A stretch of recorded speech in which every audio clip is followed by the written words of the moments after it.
नमस्कार मित्रमैत्रिणींनो, आपली बोधकथा आहे एका वेड्या माणसाची गोष्ट। ही कथा एका गावात राहणाऱ्या एका माणसाची आहे। गावातील सर्व लोक त्याला वेडा समजत होते। त्या वेड्या माणसात एवढी ताकद होती की जेव्हा तो नाचायचा तेव्हा पाऊस पडायचा आणि हे त्या गावातल्या सगळ्यांना कळत असे। जेव्हा जेव्हा लोकांना पावसाची गरज असते तेव्हा ते त्या वेड्या माणसाकडे जायचे आणि त्याला नाचायला सांगायचे आणि तो नाचताच पाऊस पडायचा। एके दिवशी शहरातील 4 मुले त्या गावात येतात आणि जेव्हा त्यांनी ऐकले की वेड्या माणसाच्या नाचण्यामुळे पाऊस पडतो तेव्हा ते हसायला लागतात आणि चौघेही त्या वेड्याला भेटतात। ते त्याला सांगतात की आपणही असं करू शकतो, आपणही नाचून पाऊस पाडू शकतो।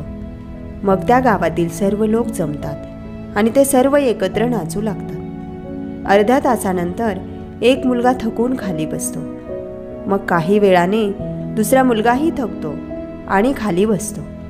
त्याचप्रमाणे एक एक करून सर्वजण थकून धडधडत बसतात आणि पावसाचा एक थेंबही पडत नाही। मग तो वेड्यासारखा वाटणारा मुलगा नाचू लागतो आणि तो नाचताच ढग जमू लागतात आणि सुमारे 10 मिनिटांनी पाऊस सुरू होतो। हे सर्व पाहून 4ही मुलं खूप आश्चर्यचकित होतात आणि त्या वेड्याला विचारतात की हे कसे केले? तर तो त्यांना सांगतो की माझा फक्त 2च गोष्टीवर विश्वास आहे। एक म्हणजे माझ्या नाचण्याने पाऊस पडतो आणि दुसरी म्हणजे मी तोपर्यंत नाचत राहील जोपर्यंत पाऊस पडत नाही। त्या चौघांना आयुष्यात आत्तापर्यंत कोणीही न शिकवलेला धडा मिळाला होता। या कथेतून आपण हे शिकतो की आपण आपलं ध्येय गाठेपर्यंत यशासाठी प्रयत्न करत राहिलं पाहिजे।